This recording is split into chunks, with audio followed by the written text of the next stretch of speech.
araw sa iyo, Sir Eric. Itago na lang ninyo ako sa pangalang Ernesto. Ang kwentong ibabahagi ko sa inyo ay naibahagi lang din sa akin ng aking lolo Rodolfo nung ito ay nabubuhay pa. Taong 1995, Biyernes ng hapon. Abala sa pananahi ng banig si Rolando. Nang hapong iyon nang humahalusos na dumating si Isabela. Dala-dala ang masamang balita tungkol sa kalunos-lunos na sinapit ni Magda. Isa si Magda sa mga taga-baryo nila. Mananahi ito ng mga damit sa baryo. Ilang araw nang naging usap-usapan sa baryo nila ang biglaang pagkawala ni Magda, ngunit hindi nila akalain. Nakalunos-lunos pala ang sinapit ng ginang. Nabalitaan mo na ba? Natagpuan na raw si Magda sa kabilang sapa. Ayon sa mga haka-hakang narinig ko. Wakwak daw ang tiyan at nagkalat pa ang mga lamang loob. Pagbalita pa ni Isabela kay Rolando, nalabis namang ikinabigla ng lalaki. Hindi na bago kay Rolando ang ganoong pangyayari. Pero hindi pa rin niya maiwasan ang magulat. Halos araw-araw na lamang ay may nawawala sa kanilang lugar at may natatagpo ang bangkay sa mga tagong lugar. Dati naman ay napakatahimik ng kanilang baryo at kung may kaguluhan man, ay kaguluhan lang iyon ng mga lasinggero laban sa mga asawa nila. Ngunit sa isang iglap ay nagbago ang lahat. Walang sino man ang may nakakaalam ng biglang pagbabago ng baryo. Nagising na lamang sila na sunod-sunod ang mga trahedya, ang mga nangyayari sa baryo. Ilang saglit pa silang dalawa na nag-uusap tungkol sa kalunos-lunos at karumaldumal na sinapit ni Magda. Bago tuluyang nagpaalam si Isabela na aalis na ito dahil may mahalaga pa raw na gagawin. Nang tuluyang makaalis ang babae, ay muling ipinagpatuloy ni Rolando ang pananahi ng banig. Balak niyang ibenta iyon sa bayan kinabukasan. Mag-isa na lamang sa buhay si Rolando. May asawa siya dati. Ngunit na-diagnose ito sa sakit na tuberculosis, dahilan ng pagkamatay nito. Sa kasamang palad ay hindi man lang sila binayayaan ng anak, kaya't mag-isa na lamang si Rolando sa buhay. Nasa malayo rin ang mga kamag-anak niya at pamilyadong tao na rin ang mga ito. Sa edad na 48 ay hindi pa rin maitatanggi ang kakaibang lakas na tinataglay ni Rolando. Kilala rin siya bilang mananahi ng mga banig at basket sa kanilang baryo. Lampas 4:30 nang matapos sa pananahi si Rolando. Nakaapat na banig din siya ng araw na iyon. Matapos niyang linisin ang mga kalat at ilagay sa tamang lagayan ang mga banig, ay saka niya inihanda ang kanyang sombrero na gawa sa buri at ang kanyang itak bago siya lumabas. Dumiretso siya sa burol kung saan niya palaging iniiwan ang kanyang kalabaw na ilang taon na rin niyang nakakasama. Nang mga sumunod na araw ay sunod-sunod na balita ang muling nagpagimbal sa baryo. Ilang mga bangkay ang natagpuan sa liblib na lugar at kagaya ng mga naunang nakita, iwakwak ang mga tiyan ng mga ito at ang iba ay nawawala ang mga lamang loob. May ilang nakapagsabi na ang mga kaganapang iyon ay kagagawa ng isang aswang. Ngunit ang problema ay hindi nila matukoy kung sino ito. Nang dahil sa mga nangyayari, tuluyang binalot ng misteryo at kilabot ang baryo. Dahilan upang humigpit ang seguridad sa kanilang lugar. Mahigpit na pinagbabawat ang paggala tuwing pagsapit ng gabi upang sa kaligtasan ng nakakarami. Bago pa man tuluyang kumagat ang dilim, ay nasa kani-kanilang mga bahay na ang bawat tao. Sinisiguro nila na nakasara ang mga bintana at pintuan ng kanilang mga bahay. May ilan din sa mga pamilya ang mga nagsilikasan dahil sa takot Hindi lamang ang buhay nila ang malagay sa panganib, kundi maging ang mga mahal nila sa buhay. Ngunit may ilan din ang nanatili dahil sa mahigpit nilang paniniwala. Nahuhupa rin ang kababalaghan na bumabalot sa kanilang lugar.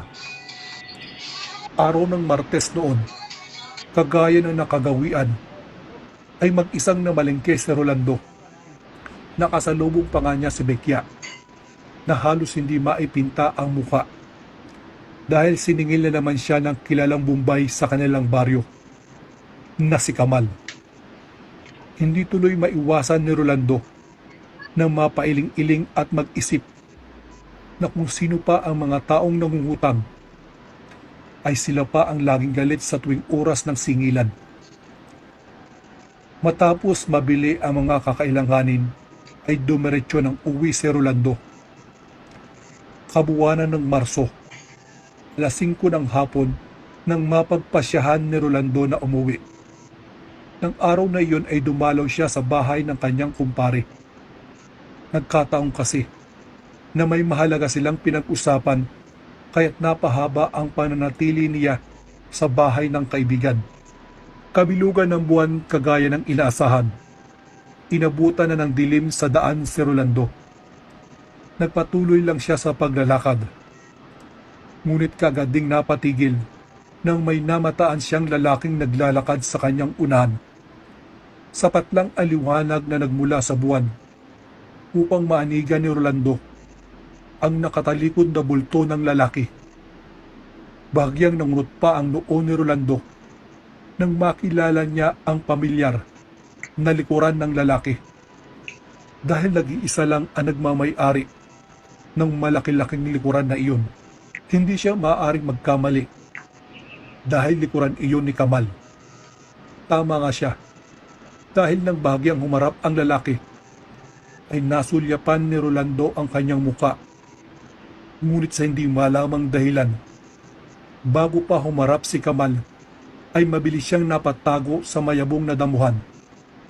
Nagtaka pa si Rolando kung bakit sa ganong oras ay nasa labas pa rin si Kamal. At ang mas nakakapagtaka pa ay kung bakit naglalakad ito gayong ibinalita sa bayan na napilay daw siya dahil sa kagagawan ng aswang.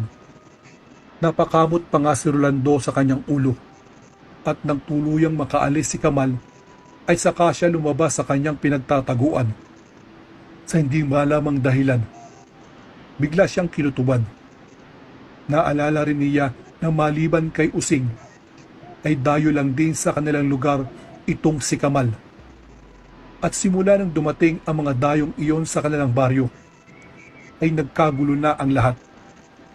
Malalim na napabuntong hininga si Rolando. Umipon siya ng lakas na loob bago palihim na sunundan si Kamal. Dinala si Rolando ng kanyang mga paa sa gitnang bahagi ng kagubatan. Maingat ang bawat galaw niya at sinisigurado niyang hindi siya makakalikha ng anumang ingay. Kaso nga lang ay ilang beses siyang natisod dahil masukal ang kanyang dinadaanan. Napatago siya sa mga nakahilerang mayayabong na puno. Nakaramdam siya sa paligid at patuloy na nagmamasid kay Kamal na napahinto. Ilang metro ang kalayuan mula sa kanyang pinagtataguan. Ilang saglit pa ay nakarinig si Rolando ng kakaibang ingay bago niya naanigan ang paparating na animoy halimaw sa kanyang kinaroroonan.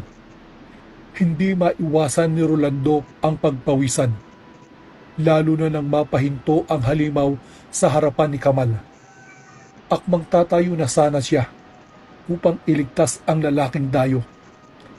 Ngunit kaagad ding natigilan nang mapagtanto niya na naging maamo ang figura ng halimaw sa harapan ni Kamal.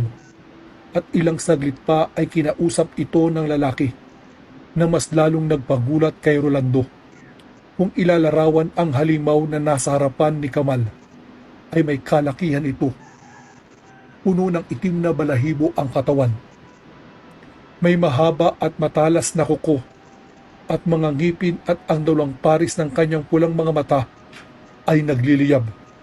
Ang kaninang pangamba na naramdaman ni Rolando ay unti-unting napalitan ng galit, lalo na nang mapagtanto niya na ang nilalang na iyon ay kilala sa tinatawag na Sigbin, at naisip niya na kung hindi siya nagkakamali, ang Sigbin na iyon ay pagmamay-ari ni Kamal, isang dayong Bombay sa kanilang baryo. Singilin mo si Bikya ngayong gabi. Hindi siya marunong sumunod sa usapan. Ang dapat sa mga taong mahilig mangutang, ngunit hindi marunong magbayad, ay ipapalapa sa aso. Pera ang inutang, ngunit buhay ang magiging kapalit. Masunurin kang alaga. Puntahan mo si Bikya. Puntahan mo ang magiging hapunan mo ngayong gabi. Wika ni Kamal. Ngunit kaagad ding natigilan ang lalaki nang marahil ay napansin ito na may nagmamanman sa kanila. Kaya't kinuha ni Rolando ang pagkakataong iyon at palihim na umalis sa nasabing kagubatan. Dumiretso si Rolando sa kanilang baryo. Mabuti na lamang at hindi siya naabutan ni Kamal at ng Sigbin nito, dahil kung nagkataon ay baka hindi na siya inabutan ng pagsikat ng araw. Agad siyang tumungo sa bahay ng kanilang baryo de Cabecera na si Kapitan Timong, at ibinalita rito ang tungkol sa kanyang nalaman at natuklasan. Pinagdugtong-dugtong din nila ang mga impormasyon at mga pangyayari. At doon nila napagtanto na ang mga naging biktima sa kanilang lugar ay sila rin ang mga taong mahilig mangutang sa kilalang Bombay sa kanilang baryo. Nang dahil sa mga natuklasan, ay kaagad na ipinatawag ng kapitan ang kanyang mga tanod. Ibinalita rin niya sa mga taga-baryo ang kanilang mga nalaman. Kaya't umusbong ang galit ng mga ito laban sa mga dayong Bombay. Hinintay at binantayan nila si Kamal, at nang masulyapan nila ito, ay mabilis nila itong inatake. Mukhang hindi napaghandaan ng lalaking Bombay ang biglang pag-atake ng mga taga-baryo, dahil mabilis siyang napabagsak ng mga ito. Ngunit kagaya ng inaasahan, dumating ang alaga niyang Sigbin at inatake ang mga taga-baryo. Hindi na kami muling makakapayag na magpatuloy kayo sa pagpatay. Galit na sigawan ng mga tao bago buong tapang na nilabanan ang mabagsik na Sigbin. Nang dahil sa pagkakaisa at pagtulong-tulungan nila, ay tuluyan nilang napabagsak ang Sigbin na Bombay. Nang gabing iyon ay magkasamang sinunog ng mga tao si Kamal at maging ang Sigbin nito. Hindi lamang nila nailigtas si Bikya mula sa kapahamakan, dahil naibalik din nila ang kapayapaan sa kanilang baryo. Ang mga pangyayaring iyon ay nagbigay aral sa mga taga-baryo at maging kay Rolando. Mas lalo silang naging alerto at handa, dahil inisip nila na ang panganib ay hindi nagbibigay ng mga senyales, dahil kusa itong umaatake ng biglaan sa hindi inaasahang pagkakataon at nakakabiglang sitwasyon.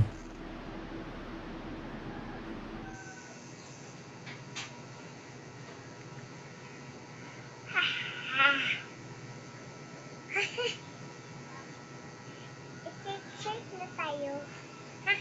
Six.